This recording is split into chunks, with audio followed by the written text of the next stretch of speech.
Across the far reaches of the Perseid expanse, legends whispered on dying worlds told of the Varachthal, the galaxy's fiercest predators.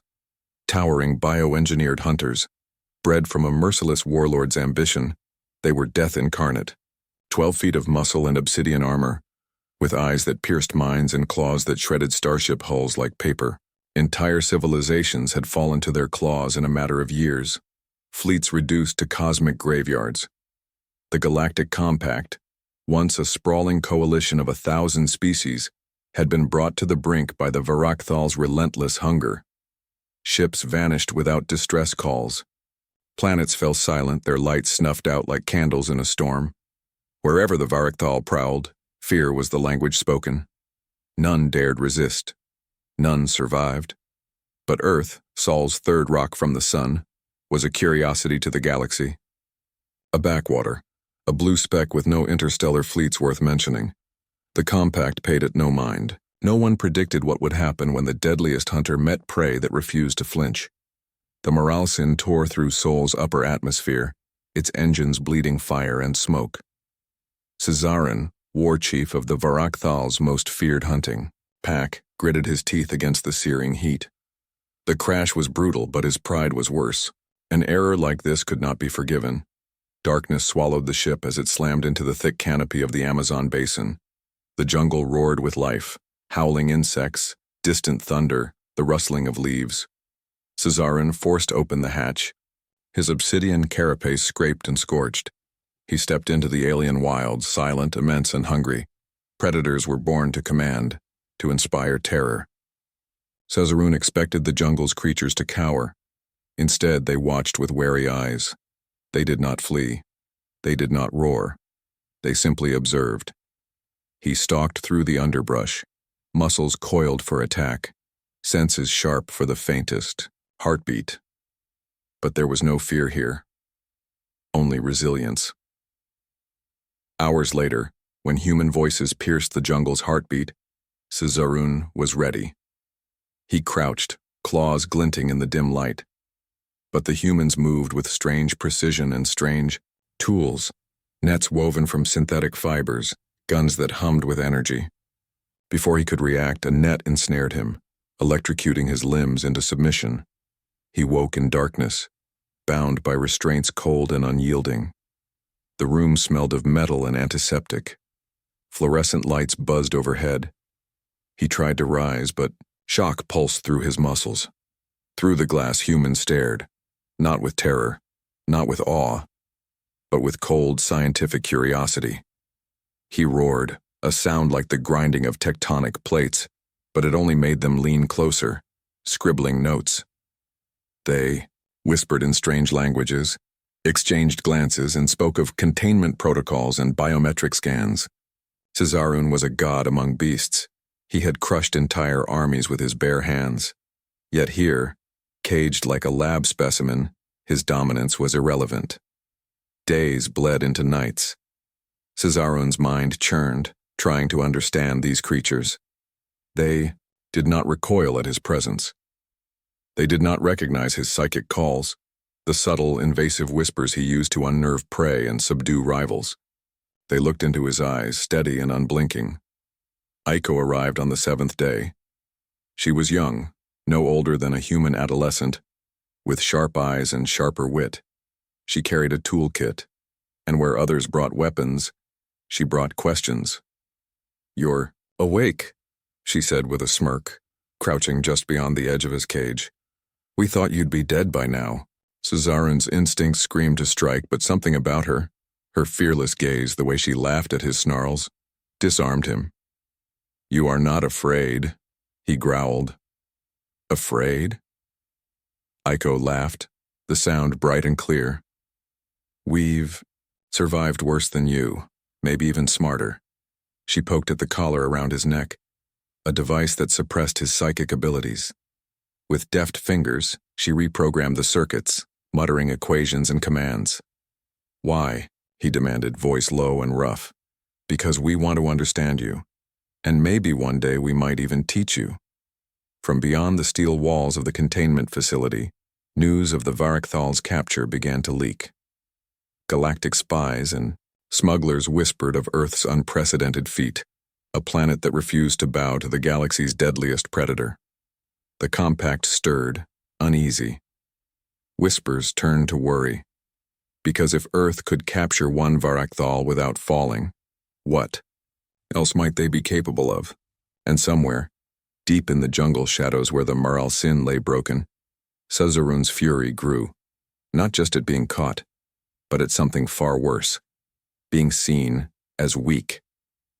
He was a predator, the apex, and this strange planet was about to teach him a lesson no Varakthal had ever learned.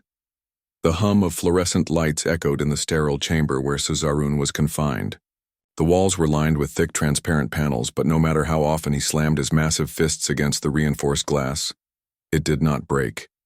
His obsidian armor scratched, chipped, and groaned under the relentless assault. Yet the humans remained calm, unmoved. Suzerain's mind burned with confusion and rage. This cage, this primitive human technology, was supposed to be shattered by his will alone. He was a war chief of the Varakthal, a creature that commanded fleets and crushed stars. Yet here, on this insignificant world called Earth, he was a prisoner. Outside the cage, humans came and went. Their skin was soft, fragile-looking beneath layers of cloth and armor. Their eyes, however, told another story. Eyes that did not blink at his roars nor flinch at his growing fury. Eyes that instead studied him like a puzzle. One such pair belonged to Commander Elena Ramirez, head of the United Nations Special Containment Division. She was a woman forged from decades of hardship, tough, no-nonsense, and unimpressed by legends or monsters. She regarded Suzerain with a mix of fascination and disdain. "We don't have monsters here," she told her subordinates one morning. "Just animals waiting to be understood." Suzerain snarled when she approached. His voice rumbled like distant thunder. "You speak of understanding, yet you cage me like prey." His psychic tendrils reached out, seeking to invade the minds around him, to force obedience. But every attempt was blocked, dulled by a cold barrier in his collar. He could feel it weakening his power, suppressing the instincts that made him. Pexe Elena's expression was unreadable. "You're not in your territory anymore. Your tricks don't work here." The war chief's rage deepened.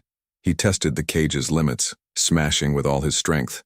But the walls held firm. Every display of his power only tightened the human's resolve. He was no god here. He was a curiosity, a problem. Days turned into weeks. Suzerain was subjected to tests. Physical, psychic, biological. Scientists extracted samples, analyzed his metabolism, and monitored his psychic waves. But amid the clinical procedure, something unexpected happened. Aiko. She was a young engineer with unruly dark hair and sharp, fearless eyes. Unlike the others, she didn't approach with caution or weapons. She approached with curiosity and laughter. The first time she entered the containment room, she brought a strange device, a portable quantum analyzer she had rigged herself.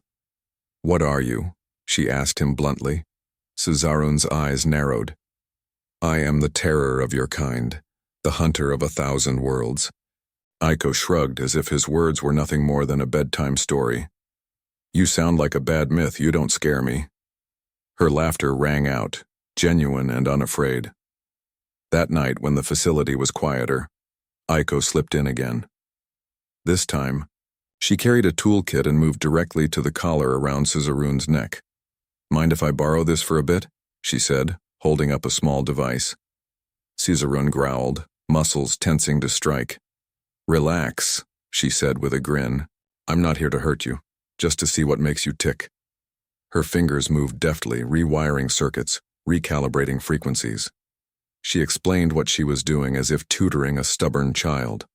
"This collar keeps your psychic powers muted, right? I'm just upgrading it, making sure it doesn't fry your brain or ours. Quantum interference should scramble your mind-reading signals." Suzerain watched, fascinated despite himself. She was fearless, even amused by his growls and snarls. "Why do you laugh? You should fear me," he hissed. "Fear?" Aiko's eyes gleamed. We've survived plagues, wars, and worse monsters than you. Fear isn't our currency. As days passed, Aiko became the one human Cesarin could tolerate, maybe even trust. She talked about Earth, about humans' violent history, their destruction and survival. She said they weren't heroes, they were stubborn, reckless, and sometimes downright crazy. "You think this makes you strong?" he asked one day, muscles taut. "No. It makes us adaptable," she replied, tapping her temple.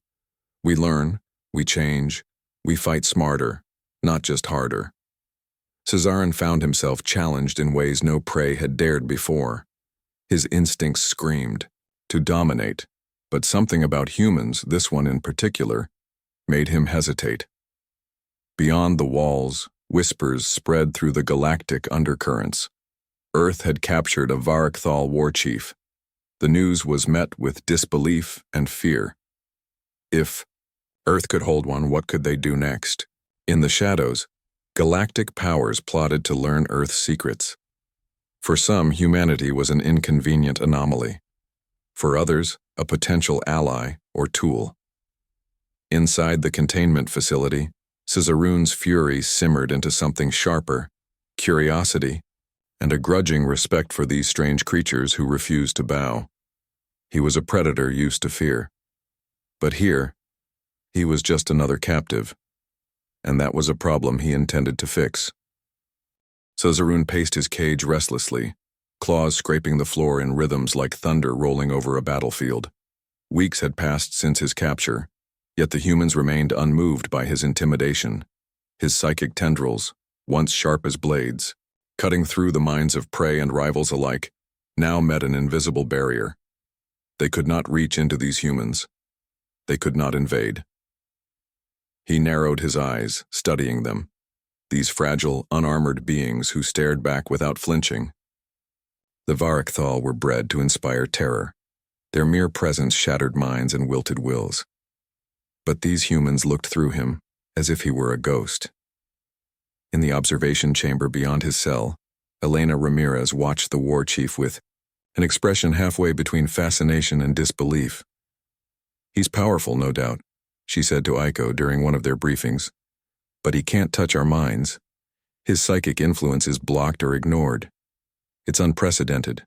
Aiko nodded, eyes gleaming behind thick glasses. "Our neural patterns don't register on his psychic spectrum. It's like he's shouting into a void." Elena tapped her fingers on the table.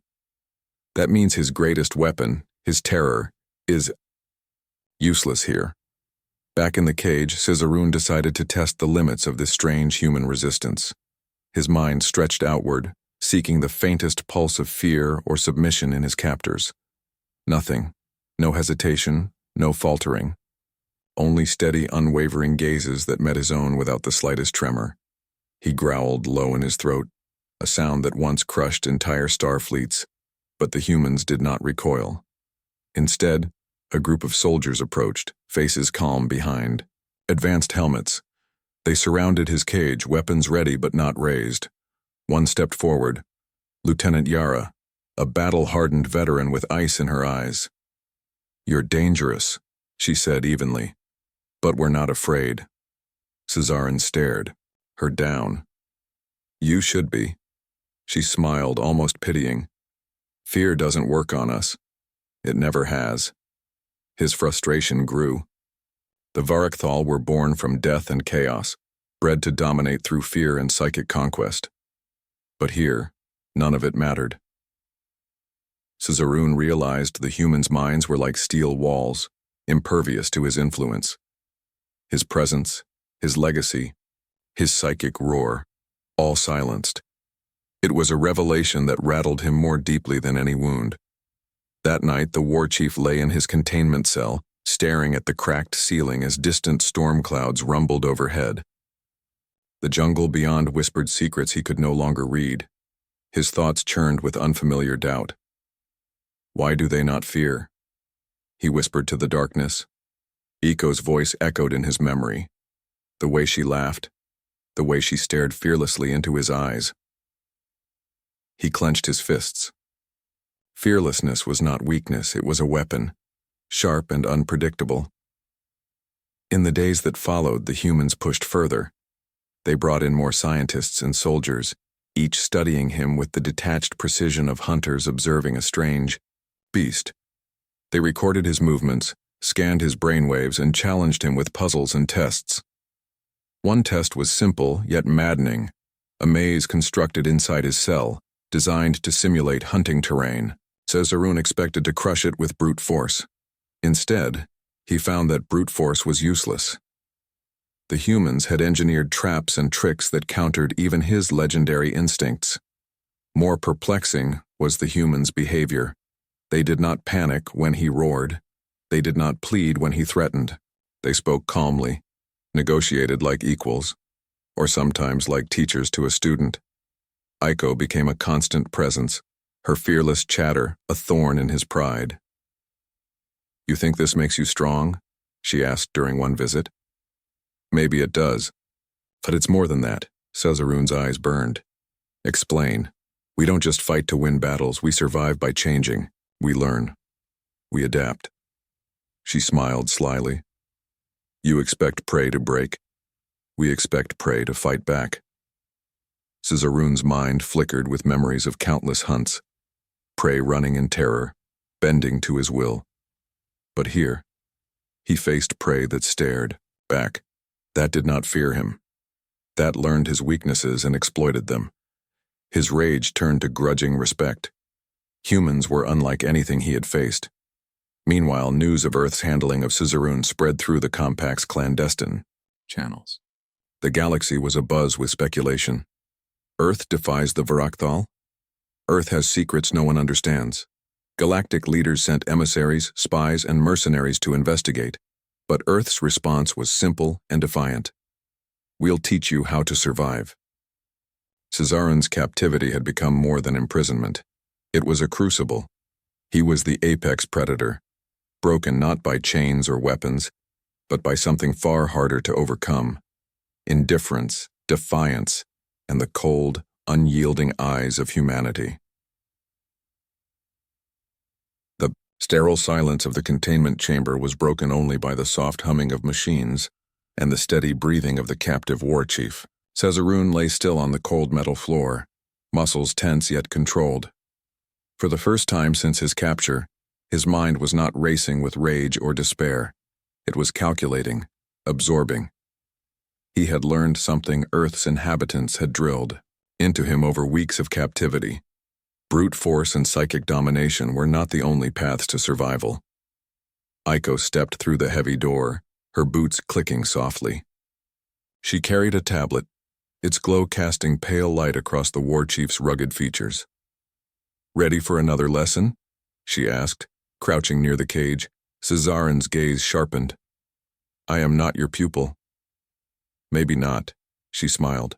"But if you want to live on this planet, you'll have to adapt." She tapped the screen, bringing up holographic projections, maps of human battlefields, schematic breakdowns of Earth's military formations, and simulations of tactics designed to counter overwhelming force. "See this?"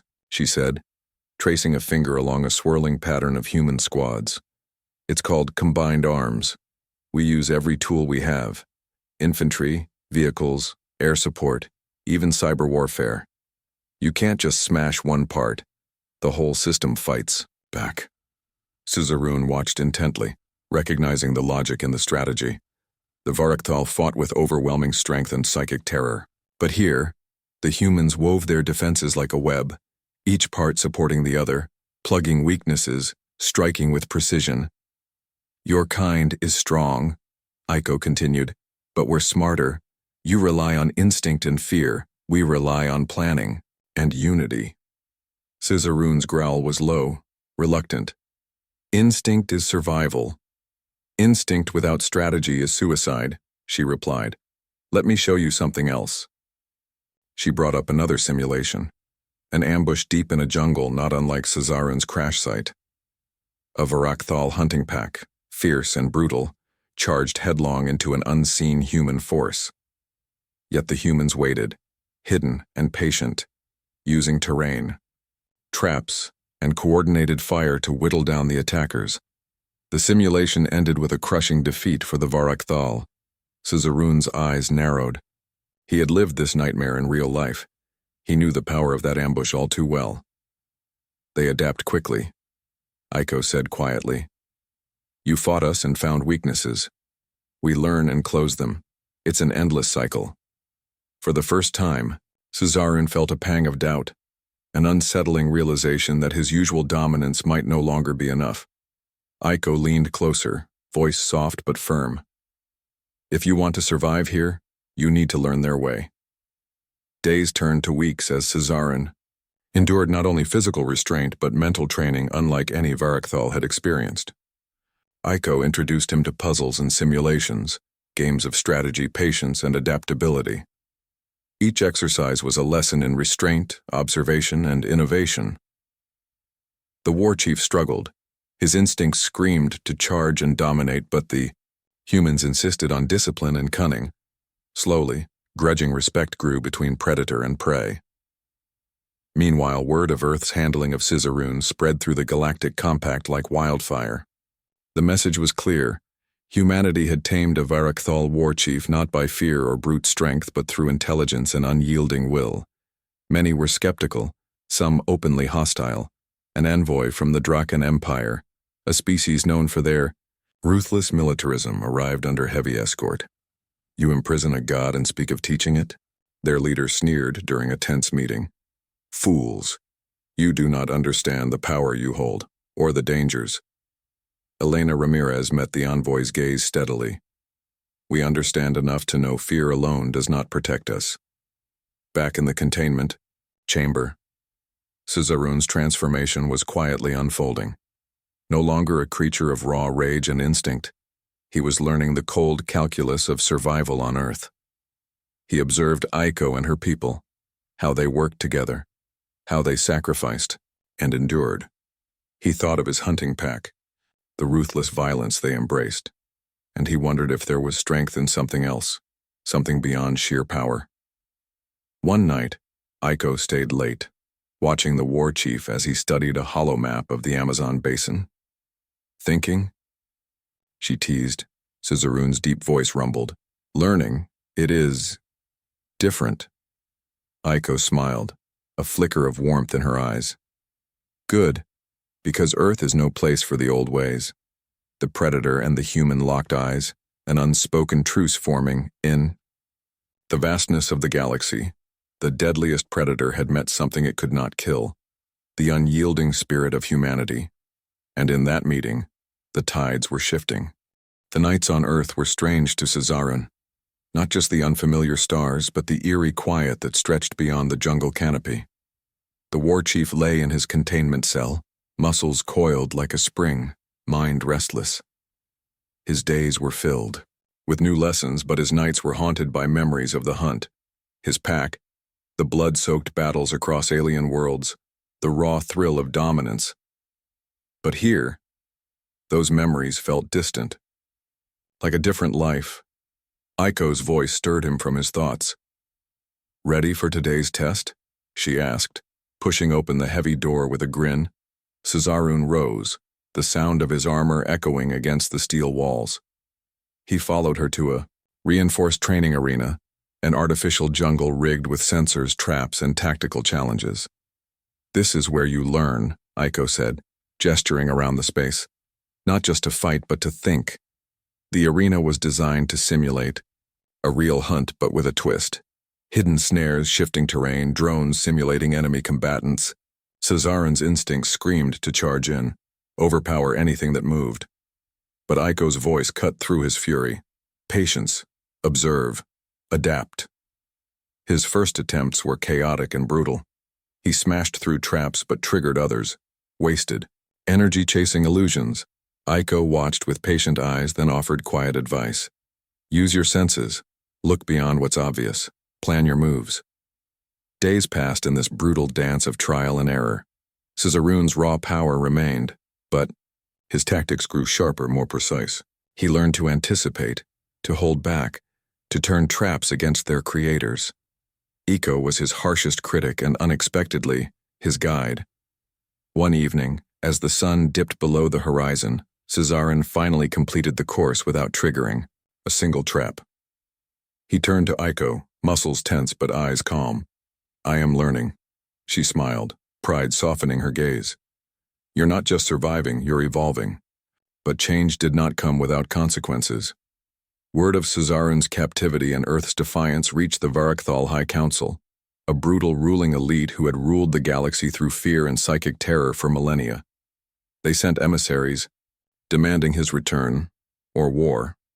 In a high-level meeting, Elena Ramirez faced down the council's envoy, a towering Varakthal noble clad in spiked black armor. We will not return your war chief, Elena said firmly. Not as long as he poses a threat, the envoy snarled, eyes blazing. You imprison a god. You will pay. Tensions escalated swiftly. Zaroon, now more than a captive, felt the mounting storm. His old instincts called for vengeance, but his new lessons whispered restraint. He stood before the glass of his cell as human soldiers prepared for the inevitable.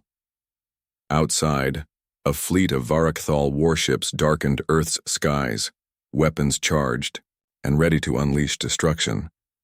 But Earth's response was not fear, it was strategy. Squadrons of human pilots launched interceptors, coordinated by elite tacticians who had studied the Varakthal for months.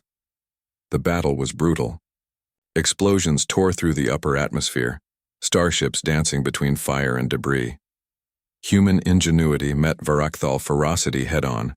Caesarune watched the fight from his cell, understanding for the first time that survival was more than strength.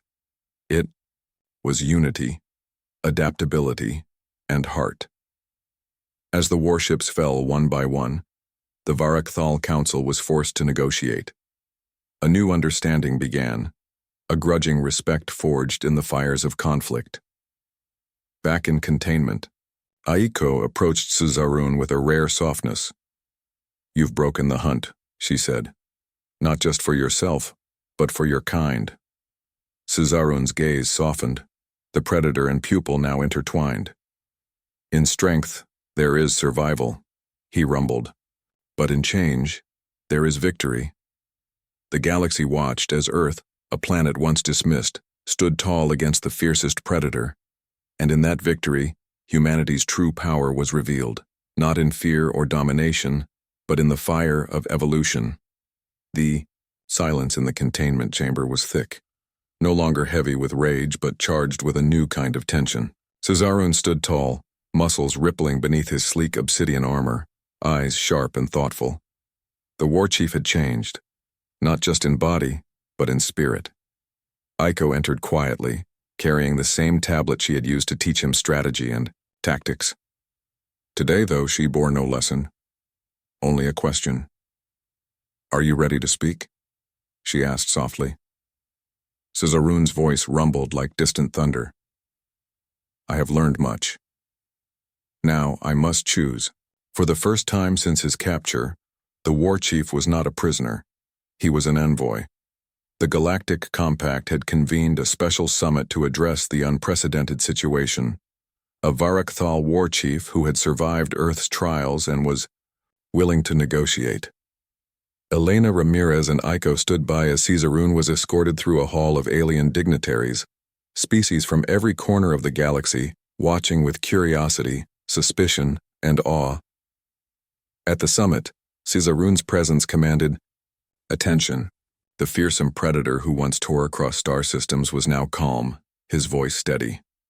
I was born to hunt, he declared, to dominate. But Earth has shown me another path. Gasps and murmurs rippled through the crowd. The Varakthal High Council emissary scowled, but Caesarune continued. Fear is a weapon, but fear is also a cage. I have tasted both freedom and captivity, and I choose survival through unity. Aiko watched with pride as the war chief's words bridged centuries of hatred and misunderstanding. Earth fights not to conquer, Caesarune said, but to endure. We must learn to do the same.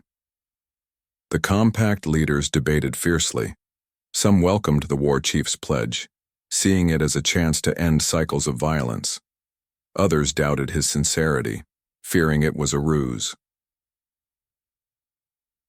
In the Days that followed, negotiations opened channels for unprecedented alliances. Cesarun's knowledge of Varakthal tactics, combined with Earth's strategic innovations, promised a new balance of power. But not everyone was ready to embrace change.